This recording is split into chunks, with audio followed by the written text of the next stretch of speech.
खेलौना करे एकरा पहले हम खेलौना के तोड़ कर लिया हां कि पहिले महंगे मेला लानावा कैसे सपरी पहिले महंगे मेला लानावा कैसे सपरी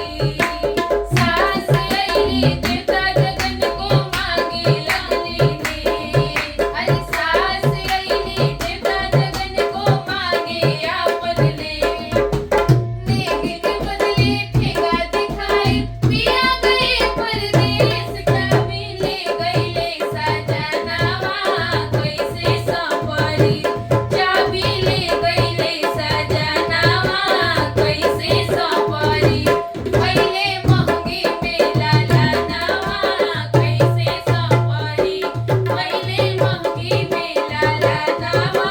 कैसे सपरी ले सकता 2 दिन जी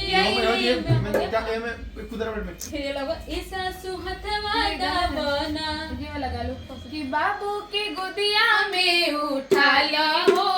एक